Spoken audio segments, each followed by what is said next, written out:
Throughout the Second World War, the Soviet Union armed its forces with rugged rifles, high-capacity submachine guns, reliable machine guns, solid revolvers, and specialized suppressed weapons. And today we will see them all. First up, handguns. Nagant M1895. This old revolver was iconic for its unique gas seal system that allowed it to be suppressed, a rare feature for revolvers. It stayed in service long after it should have been retired because it was rugged and dependable in the mud and freezing conditions of the Eastern Front. TT-33, a powerful semi-automatic pistol that packed a real punch with its 7.62 x 25 mm cartridge. The TT-33 was simple to manufacture and easy to field strip, making it a favorite for officers on the front lines. Its cartridge could penetrate German body armor. Korovin TK. This was the first Soviet semi-automatic pistol design. The TK was quite small, chambered in .25 ACP, and mainly used by high-ranking officials or as a compact backup weapon rather than a frontline sidearm. Voyevodin pistol. Designed to replace older models with a high-capacity magazine, this pistol never saw mass production. Only a few hundred were made before wartime priorities shifted to weapons that could be manufactured more quickly and cheaply. Baltiets pistol. Developed during the siege of Leningrad, this rare sidearm was built under desperate conditions in besieged factories. It was specifically designed to function reliably in the extreme freezing temperatures where other pistols often failed. Protitsky M1914. An early experimental design that never quite made it to widespread adoption. It represents the transitional stage of Soviet sidearm development before more modern designs like the TT-33 took over completely. Moving on to bolt-action rifles. Mosin Nagant M189130, the absolute backbone of the Red Army infantry. This bolt-action rifle was legendary for its accuracy, range, and incredible durability, serving millions of soldiers from the first day of the German invasion to the fall of Berlin. Mosin Nagant M1938 carbine, a shorter, handier version of the classic rifle with a 20-inch barrel. It was perfect for cavalry units, tank crews, and engineers who needed a lighter weapon without losing too much stopping power or reliability. Mosin Nagant M1944 carbine. This final update added a permanently attached folding bayonet that stayed with the rifle at all times. It was specifically designed for the brutal close-quarters urban fighting scene in the final years of the war. Burden number 2. A relic from the 19th century pulled from storage and pressed into service during the darkest days of 1941. Its presence on the battlefield shows just how desperate the Soviet need for rifles really was during the initial German onslaught. Next on the list, semi-automatic and automatic rifles. Fedorov Avtomat, often called the world's first assault rifle, though production had stopped in the 1920s. Rare examples were pulled from storage arsenals to provide extra automatic firepower during the desperate winter fighting of 1940–142. AVS-36, an early ambitious attempt at a select-fire battle rifle. The AVS-36 was mechanically complex and had punishing recoil in full-auto mode, leading it to be replaced by simpler, more practical semi-automatic designs. SVT-40, a sophisticated gas-operated semi-automatic rifle that provided rapid aimed fire. While the SVT-40 was more complex to maintain than the Mosin bolt-action, it was highly prized by trained soldiers and snipers who understood its capabilities. AVT-40. This was a fully automatic conversion of the standard SVT-40 semi-automatic rifle. The AVT-40 was extremely difficult to control during sustained automatic fire and mostly served as a stopgap automatic weapon when nothing else was available. SKS-45. This sleek semi-automatic carbine arrived just as the war was ending, too late to see significant combat. The SKS used a new intermediate 7.62 times 39 mm cartridge and directly paved the way for the AK-47. AS-44, a very rare experimental assault rifle developed by Sudiev.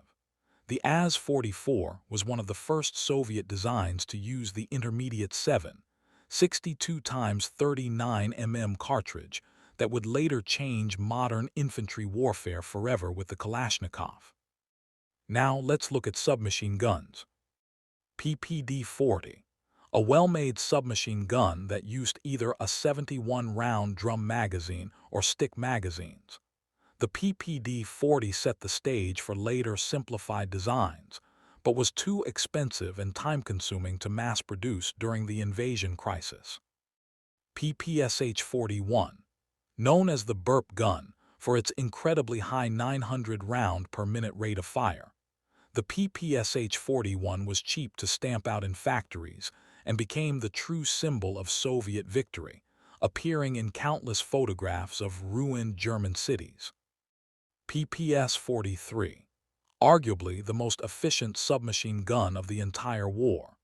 The PPS-43 was made entirely from stamped steel with minimal machining, making it incredibly light, compact, and easy to manufacture even in besieged Leningrad factories.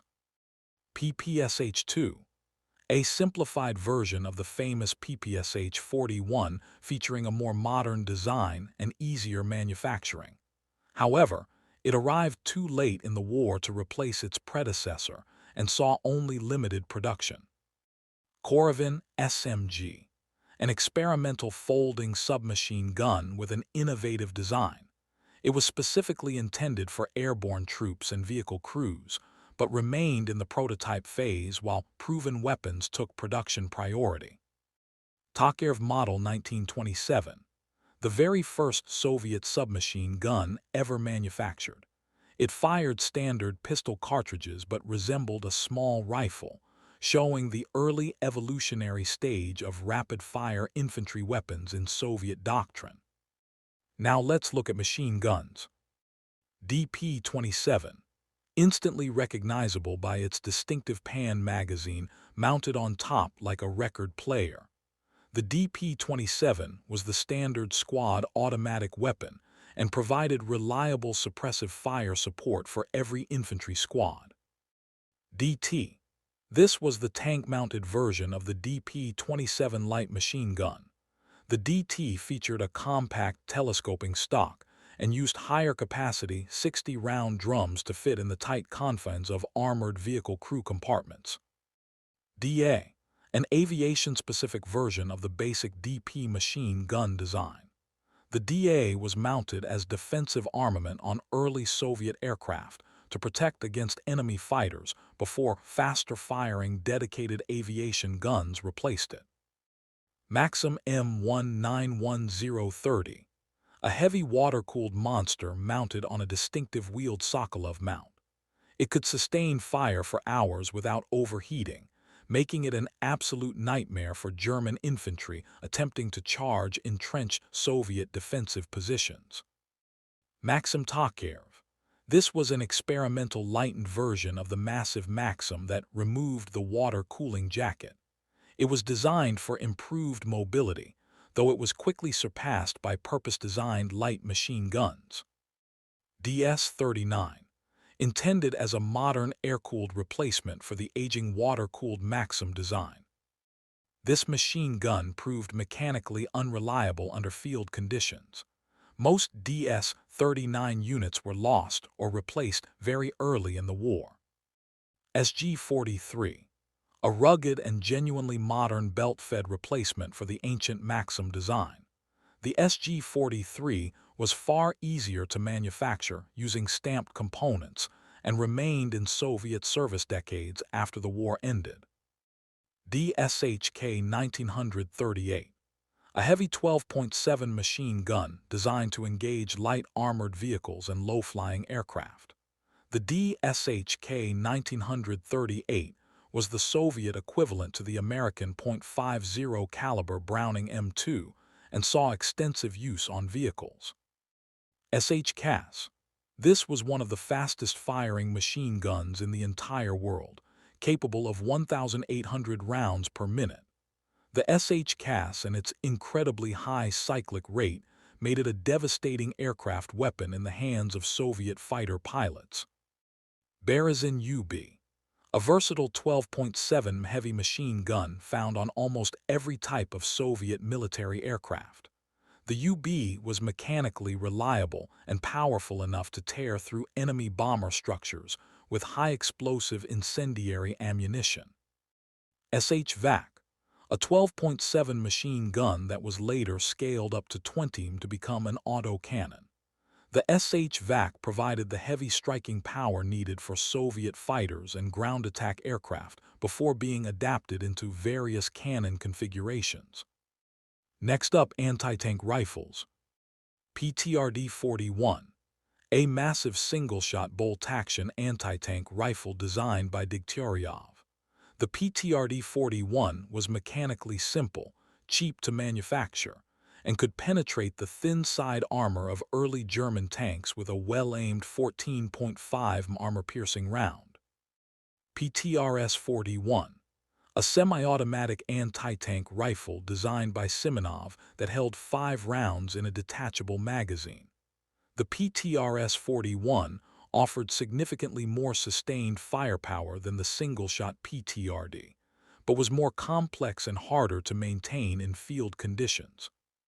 Ending with specialized weapons. ROKS-3, a specialized backpack flamethrower disguised externally to look like a standard Mosin-Nagant rifle.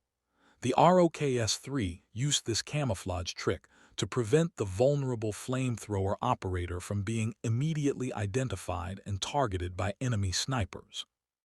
Ampulomet Model 1941, a strange smoothbore launcher that fired glass spheres filled with incendiary liquid toward enemy positions. It was particularly effective against bunkers and fortifications, but extremely hazardous for the crew to handle and transport. VG-44, a late-war simplified rifle grenade launcher attachment.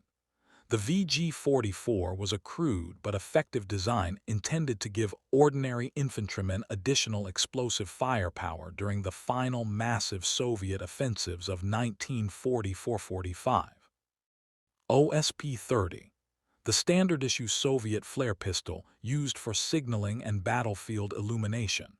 The OSP-30 was a vital communication tool for coordinating attacks and calling for support in the confusion and darkness of night combat operations.